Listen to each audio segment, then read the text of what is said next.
ഉയർന്നിരിക്കും നിങ്ങൾ. മനസ്സിലായില്ലേ? പിന്നെ നിങ്ങൾ ഉയർത്താൻ വേറെ വരേണ്ട ആവശ്യമില്ല. പണ്ടൊരാൾ പറഞ്ഞ പോലെ ക്യാമ്പിൽ വന്നിട്ട് 2 സുഖണ്ട സ്വാമി, കിടക്കയിൽ തന്നെ എപ്പോഴും കിടക്കാൻ പറ്റുന്നുണ്ട് എന്ന്. അതെന്താണ്? കൊതുക് വന്ന് പിടിച്ചുയർത്തുമ്പോൾ മൂട്ട കടിച്ചതിന് താഴോട്ട് ഇരിക്കുന്നുണ്ട്. ഒരു കൂട്ടർ വന്ന് ഉയർത്താൻ ശ്രമിക്കുന്നുണ്ട്, വേറൊരു കൂട്ടർ. ചിലർക്ക് അങ്ങനെ ചില അനുഭവങ്ങളുണ്ട്. അവരെവിടെ പോയാൽ ഈ കൂട്ടർ കൂടെ വരും. ഒരാൾ ഹോട്ടലിൽ മുറി എടുക്കുക, ഗുരുവായൂരിലൊരു അനുഭവം പറയുകയാണ്. അവിടെ ചെന്നിട്ട് ഇയാൾ രജിസ്റ്ററിൽ പേരെഴുതുന്ന സമയത്തുണ്ടല്ലോ, എവിടുന്നോ രജിസ്റ്റർ ബുക്കിലുണ്ട് മൂട്ട വന്നിരിക്കണം. അപ്പോൾ അയാൾ ആ റൂം ബോയ് വിളിച്ചത് എന്താ മൂട്ട വന്നിരിക്കണമെന്ന്. ഉടനെ അയാൾ പറയാണ്, നിങ്ങൾ ഏത് റൂം എടുക്കുകയാണെന്ന് നോക്കുകയാണ് മൂട്ട. എന്നിട്ട് വേണം മൂട്ടയ്ക്ക് ആ റൂമിലേക്ക്. അതാണ് മൂട്ടയുടെ ശക്തി. അപ്പം അത്ര കഴിവ് അവിടുത്തെ ആർക്കുണ്ട്? ബുദ്ധി. അതാണ് സത്യം. അപ്പം ഇങ്ങനെ നമ്മൾ നോക്കുമ്പോൾ നമ്മളവിടെ കിടന്നാൽ ബാക്കിയുള്ളവർ നമ്മൾ ഉയർത്തുന്ന പോലെ ഭഗവാൻ പറയുന്നു, നിങ്ങളുടെ മനസ്സിലേക്ക് അനന്യബോധത്തോടുകൂടി അർപ്പിച്ചു കഴിഞ്ഞാൽ, അനന്യബോധത്തോടെ അർപ്പിച്ചു കഴിഞ്ഞാൽ ഞാൻ നിങ്ങളെ ഉയർത്തും. അപ്പോൾ നോക്കൂ, ശ്രദ്ധിക്കുക ഈ പ്രയോഗങ്ങൾ. ഭഗവാൻ നമ്മളെ ഉയർത്തുന്നത് നാം ഭഗവാനിലേക്ക് നമ്മുടെ മനസ്സും ബുദ്ധിയും അർപ്പിക്കുന്ന സമയത്താണ്. അല്ലെങ്കിൽ അനന്യേനൈവ യോഗേന മാം ധ്യായന്താന്ന് പറയേണ്ട ആവശ്യമില്ല. ഉണ്ടോ? അപ്പം നമ്മുടെ പ്രയത്നത്തിലാണ് ബാക്കിയുള്ള കാര്യങ്ങൾ ഇരിക്കുന്നത്. ഇന്ന് ഈ കാര്യത്തിലാണ് നമ്മുടെ ഹിന്ദു സംസ്കാരത്തിൽ സംശയങ്ങളും തെറ്റായ ധാരണകളും. നമുക്കധികമൊന്നും പ്രയത്നം വേണ്ട, കൂടുതൽ ആര് ചെയ്തോളും? ദൈവം ചെയ്തുകൊള്ളും എന്നാൽ ഒരു ധാരണയിലേക്ക് കൂടുതൽ ആളുകൾ വീണുപോയി. കാരണം അവരെ സംബന്ധിച്ച് താൻ ചെയ്യുന്നതിനേക്കാൾ കൂടുതൽ ശ്രദ്ധ ആര് ചെയ്യുന്നതിലാണ്? ദൈവം ചെയ്യുന്ന കാര്യത്തിലാണ്. അങ്ങനെയായിപ്പോയി. എന്നാൽ ഭഗവാൻ ചെയ്യുന്നത് അനന്യേന ഏവ യോഗേന മാം ധ്യായന്ത, അനന്യമായ യോഗത്തിലൂടെ നിങ്ങൾ എന്നെ ധ്യാനിക്കുമ്പോഴാണെന്ന് മറന്നു പോകരുത്. അപ്പൊ ധ്യാനിക്കുമ്പോഴും ശ്രദ്ധിക്കണേ, മനസ്സിൽ വരുന്ന ഒരു രൂപത്തെ അല്ല ഇവിടെ ധ്യാനിക്കാൻ പറയുന്നത്. ആണോ?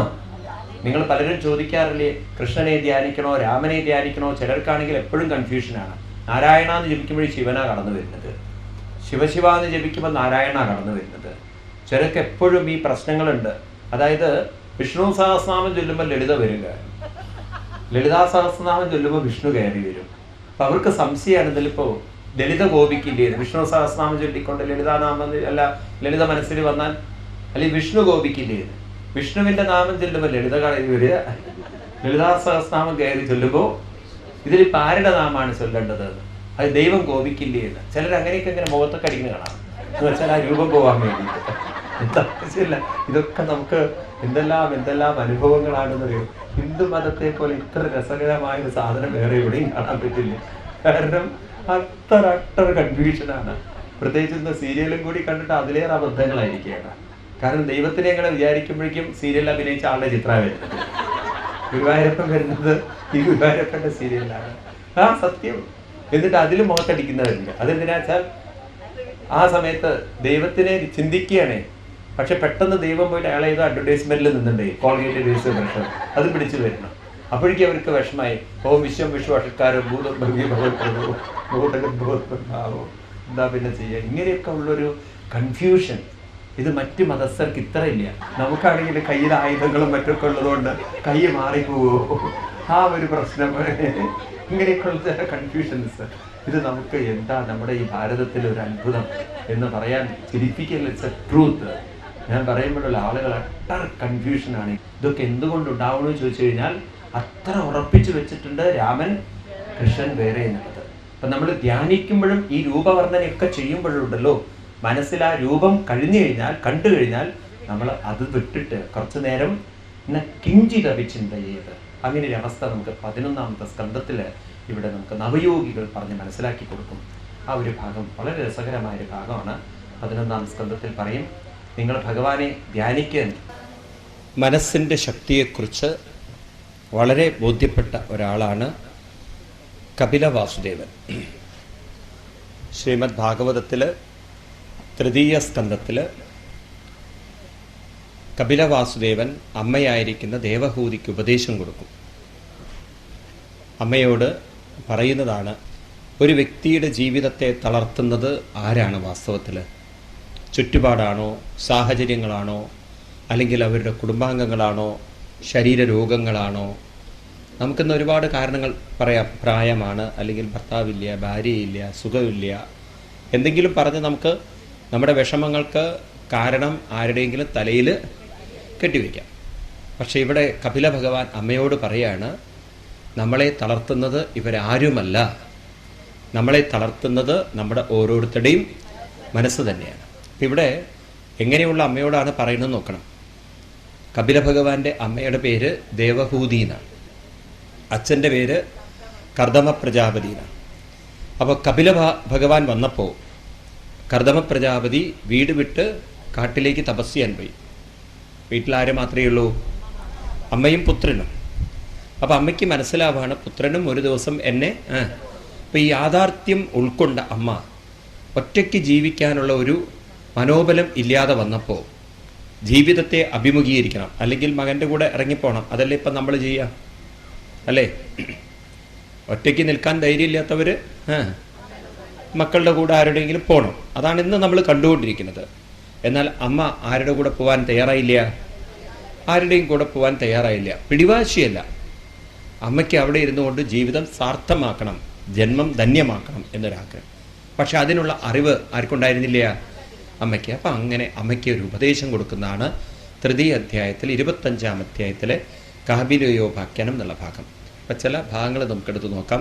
എന്താണ് കപില ഭഗവാൻ അമ്മയ്ക്കായി പറഞ്ഞ് മനസ്സിലാക്കി കൊടുക്കുന്നത് എന്ന് അവിടെ പറഞ്ഞു കൊടുക്കുന്നു. അമ്മേ, തൃതീയ സ്കന്ധത്തിൽ ഉപദേശം കൊടുക്കുന്നത് 13, 14, 15 ശ്ലോകങ്ങളൊക്കെ എടുത്ത് നോക്കൂ നിങ്ങൾ. ശ്രീ ഭഗവാനുവാച യോഗ ആധ്യാത്മിക പുംസാം മതോ നിശ്രേയസായ മേ അത്യന്ത ഉപരതിര്യത്ര ദുഃഖസ്യ ച സുഖസ്യ ച. ദുഃഖസ്യ സുഖസ്യ,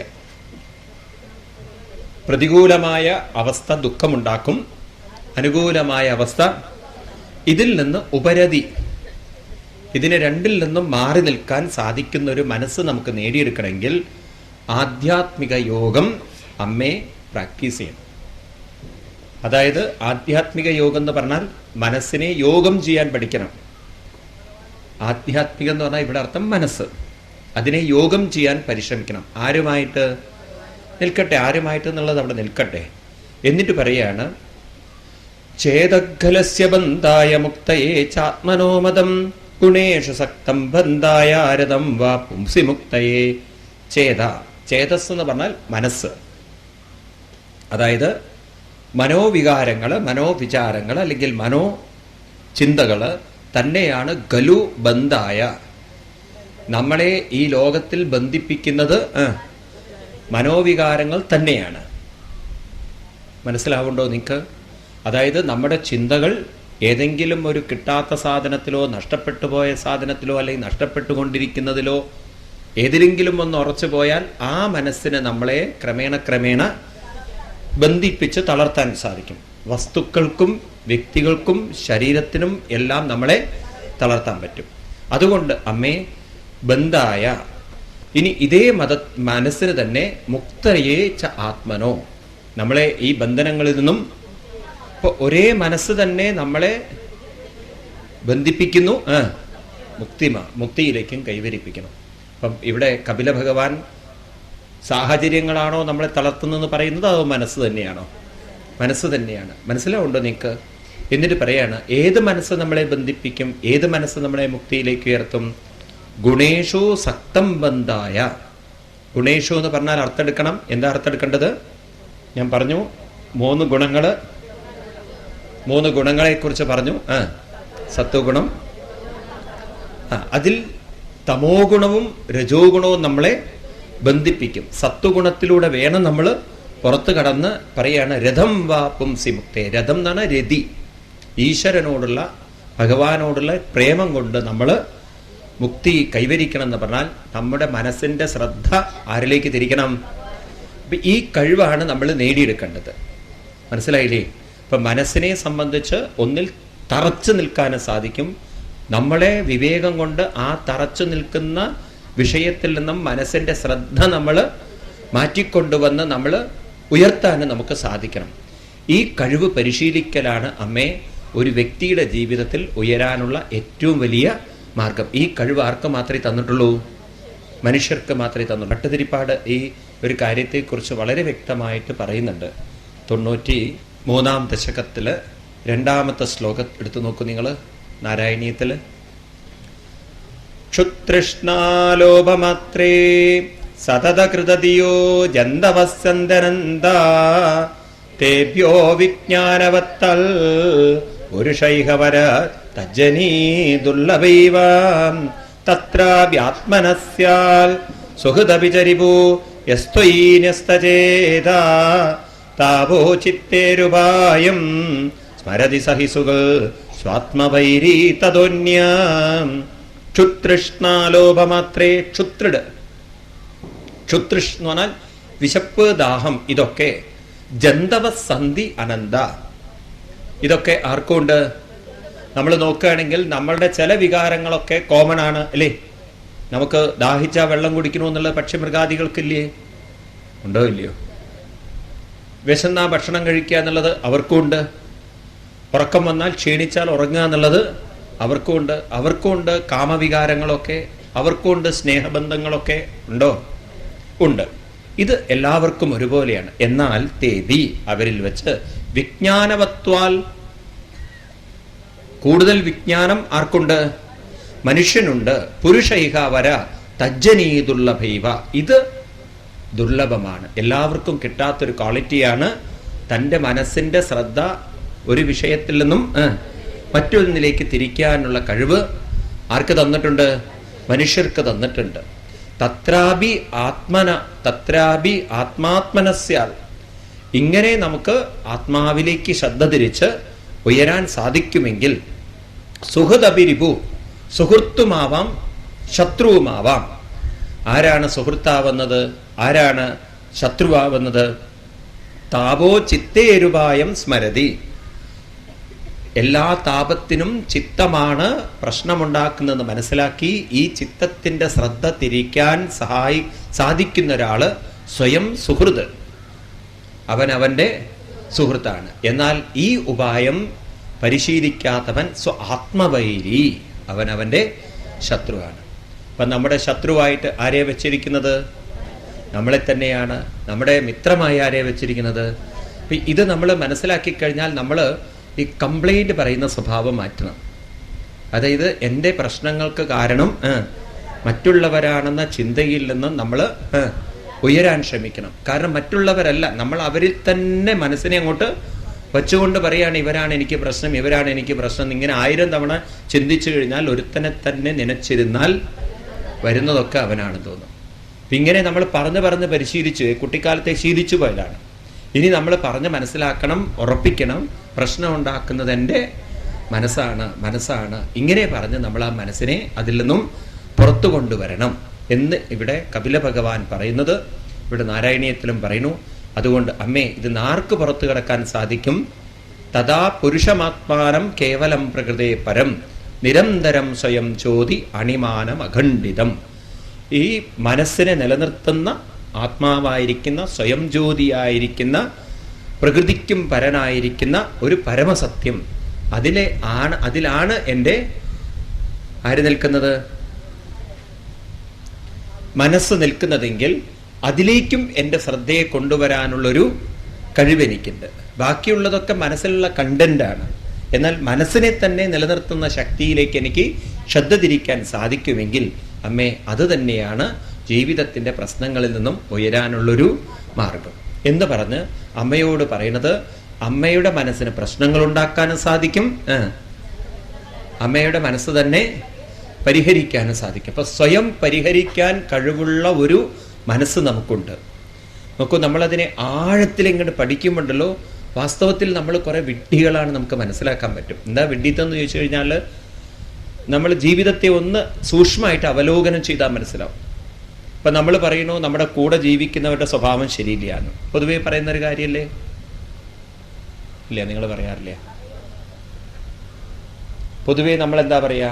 നല്ലൊരു സ്വഭാവം ആർക്ക് മാത്രമേ ഉള്ളൂ? ക്ലിയർ ആണ് നിങ്ങൾക്ക്? പൊതുവെ എല്ലാവരും പറയുന്നൊരു കാര്യമാണ്, എൻ്റെ വീട്ടിൽ എൻ്റെ സ്വഭാവം നിങ്ങൾക്കൊക്കെ ഉണ്ടായിരുന്നെങ്കിൽ എത്ര നന്നായിരുന്നു എന്ന്. അവർ പറയും പറ്റിയ സ്വഭാവവും വേറെ ആരും ഇല്ലെങ്കിൽ. നമ്മുടെ സ്വഭാവത്തെക്കുറിച്ച് നമുക്കൊരു ധാരണയുണ്ട്. നമ്മുടെ സ്വഭാവത്തിനനുസരിച്ച് മറ്റുള്ളവരാരും വരുന്നില്ല എന്നുള്ളൊരു പ്രശ്നമില്ലേ? ഉണ്ടോ? നിങ്ങൾക്ക് അങ്ങനെ ഒരു പ്രശ്നമില്ല. പ്രകൃതിയിലേക്ക് നോക്കിക്കഴിഞ്ഞാൽ ഒരാളുടെ സ്വഭാവം പോലെ മറ്റൊരാളുടെ സ്വഭാവം ഇല്ല. അതുണ്ടോ? ഇത് മനസ്സിലാക്കാൻ അധികമൊന്നും പ്രയാസമില്ല. നിങ്ങളുടെ കയ്യിലെ 5 വിരലുകൾ ഒരുപോലെയാണോ? ഇനി അതിലും സൂക്ഷ്മമായിട്ടൊരു പാഠം പഠിക്കണേ. നമ്മുടെ തള്ളവിരലിലെ ഈ വരകളുണ്ടല്ലോ, ഒരാളുടെ കയ്യിലെ വരകൾ പോലെയല്ല. അപ്പൊ പിന്നെ എങ്ങനെയാ മനസ്സിന്റെ സ്വഭാവം ഒരുപോലെയാവുക? മനസ്സിലാവുണ്ടല്ലോ. ഒരാളുടെ സ്വഭാവം പോലെ ഇന്ന് മറ്റൊരാളുടെ സ്വഭാവം ആർക്കും ഇതുവരെ ഭൂമിയിൽ കണ്ടെത്താൻ പറ്റിയില്ല.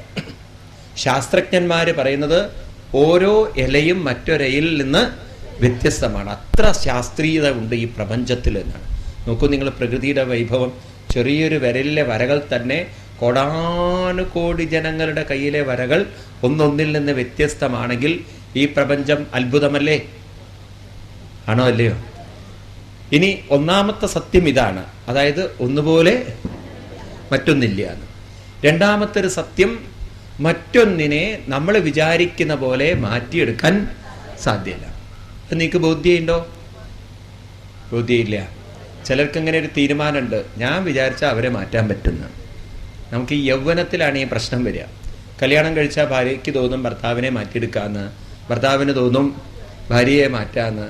അവസാനം അവർക്ക് രണ്ടുപേർക്കും മനസ്സിലാവും നമ്മൾ ഈ ജന്മം നേരെയാവില്ല എന്ന്. പിന്നെ അവർക്ക് തോന്നും നമുക്ക് കുട്ടികളെ നേരെയാക്കാമെന്ന്. കുറേ കഴിഞ്ഞാൽ കുട്ടികൾ വിചാരിക്കും ഇവരെ നേരെയാക്കാൻ നമുക്കും പറ്റില്ല എന്ന്. അങ്ങനെ കുറേ കഴിഞ്ഞാൽ എല്ലാവർക്കും മനസ്സിലാവും ആർക്കും ആരെയും നേരെയാവാൻ പറ്റില്ല. നോക്കൂ നിങ്ങൾ, ഒരു പാർട്ടിയുടെ ആശയത്തിൽ തന്നെ നിൽക്കുന്ന രാഷ്ട്രീയക്കാർക്കുണ്ടല്ലോ പരസ്പരം യോജിക്കാൻ പറ്റില്ല. ഒരാളുടെ ആശയത്തോട് പരിപൂർണമായി നിങ്ങൾ നോക്കൂ, ഏത് ഡിസിപ്ലിൻ്റെ പാർട്ടിയാണെങ്കിലും നിയമസഭയിൽ നോക്കൂ നിങ്ങൾ, തമ്മിൽ തല്ലല്ലേ? ഒരാൾക്ക് മറ്റൊരാൾ നേരെയാവുന്നത് ഇഷ്ടമല്ല.